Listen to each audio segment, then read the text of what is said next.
हरियाणा सरकार में संशय के बादल छंट गए। बीजेपी के प्रदेश अध्यक्ष नायब सिंह सैनी हरियाणा के नए मुख्यमंत्री बनने जा रहे हैं। थोड़ी ही देर में नायब सिंह सैनी मुख्यमंत्री पद की शपथ लेंगे। इससे पहले दिन भर हरियाणा में सियासी उथल-पुथल देखने को मिली।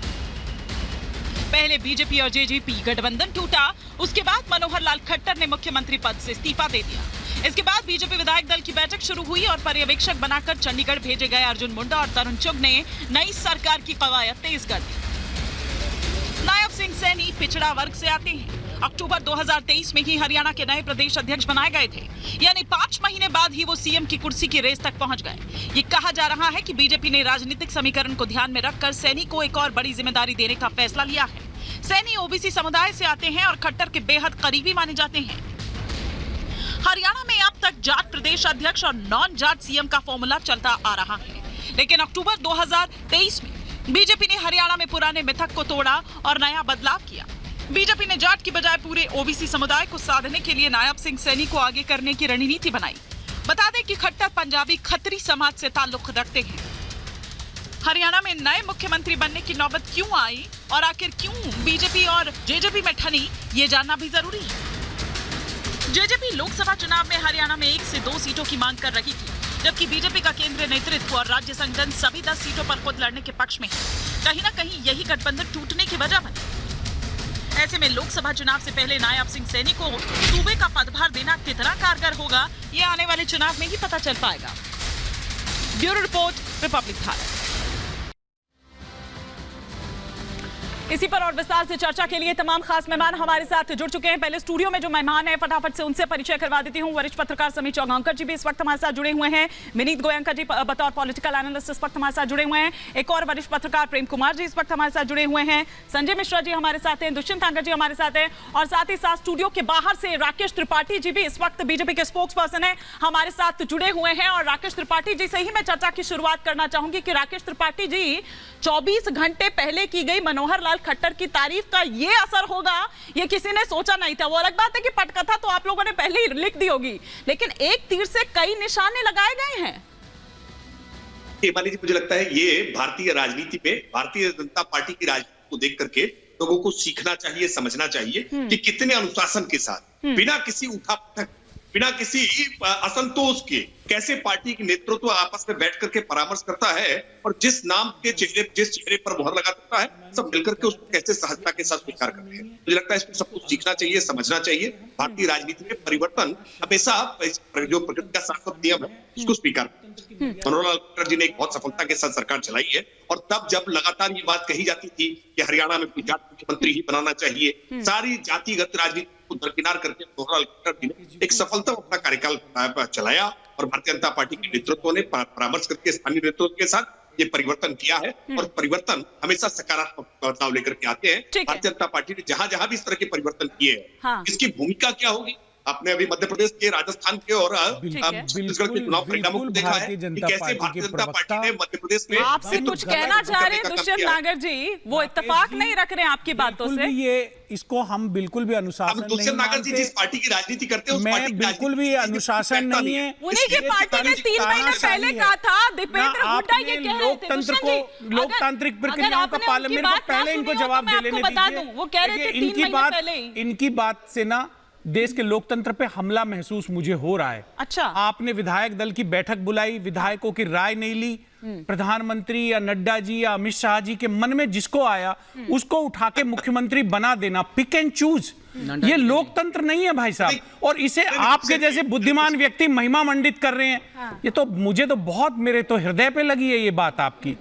अरे एक प्रक्रिया है, प्रभारी जाते, विधायक दल की बैठक होती, विधायकों से राय ली जाती, जिसको मनाया दिल्ली में बैठे उसको मुख्यमंत्री बना दिया और आप उसे महिमा मंडित कर रहे हैं और आप भी हिमानी जी समर्थन कर रहे हैं। ये लोकतंत्र बचा कहां है? दीपेंद्र हुड्डा कह रहे थे भाई, मैं तो उनका स्टेटमेंट बता रही थी।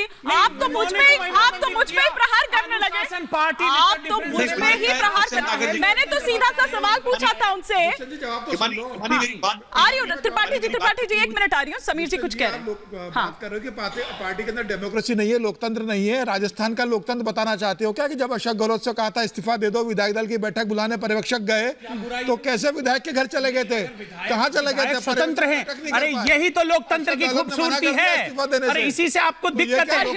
आप सब लोगों की आवाजें बंद करना चाहते हैं, आप अपनी उंगलियों पर देश को चलाना चाहते हैं, ये नहीं चलेगा। तो आपके विधायकों ने लोकतंत्र में विधायक और सांसदों की मर्जी से नेता चुना जाता है और सरकारें चलती हैं।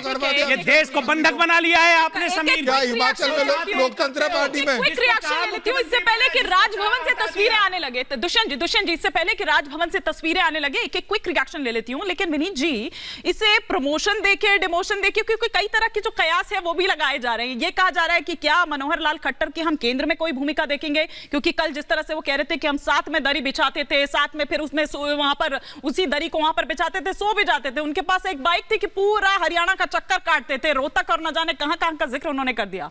किस तरह से देख रहे हैं आप, क्या वहां कोई भूमिका देखेंगे? हिमानी जी, आपको राम राम, मेरे सभी को पैनलिस्टों को राम राम और दर्शकों को भी राम राम। एक यशस्वी मुख्यमंत्री, उसको जब बड़ी जवाबदारी मिलती है तो बड़ी खुशी से वो अपने अनुज को ये काम देता है। इसका एक अच्छा उदाहरण हमने हरियाणा में देखा कि किस तरह से गत कई साल तक बड़े यशस्वी तरीके से हरियाणा जैसे प्रदेश को कांग्रेस के अराजकता से बाहर निकालकर अच्छे रास्ते पर लाना, उसके बाद में एक बड़ी जिम्मेदारी लेते हुए जो अभी आने वाले जो लोकसभा इलेक्शन उसके लिए जो उन्होंने जिम्मेदारी ली है और कहा कि भाई मेरे अनुज है नायब सिंह जी, उनको हम साथ में बैठाएंगे। तो ये जो है माहौल, ये आज लोकतंत्र के लिए बड़ा सुहाना माहौल है कि देखिए किस तरह से बिना कोई किसी पश्चाताप के, बिना किसी द्वेष के एक मुख्यमंत्री तुरंत अपने सहकारी को कहता है कि आइए मेरे बदले में बैठिए यहाँ पे और मैं बड़ी रिस्पॉन्सिबिलिटी लूंगा। तो मुझे तो लगता है कि बड़ा अच्छा दृश्य है वहाँ पे। एक नंबर 2, मनोहर लाल खट्टर जी और नायब सिंह जी दोनों को जो है मैं साधुवाद देना चाहूंगा और जो है अभिनंदन करना चाहूंगा। सर, जिम्मेदारी ही इसको देखिए या वो एंटी इनकम्बेंसी जो है, दरअसल उसकी काट जो है उसको पाटने की कोशिश जो है। एक क्विक रिएक्शन प्रेम जी से, फिर संजय जी से एक 30 सेकंड में आपको देता हूं, फिर प्रेम सर आ जाएंगे। प्रेम सर बड़े हैं मेरे से। तो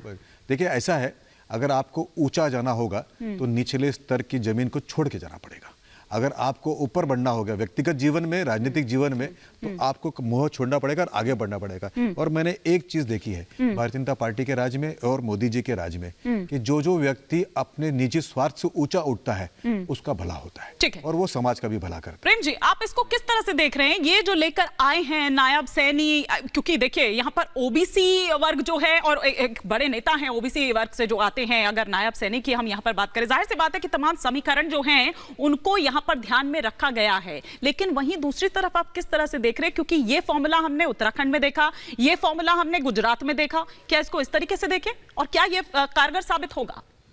देखिए, ये परिवर्तन चुनाव से ठीक पहले हुआ है, लोकसभा चुनाव से पहले।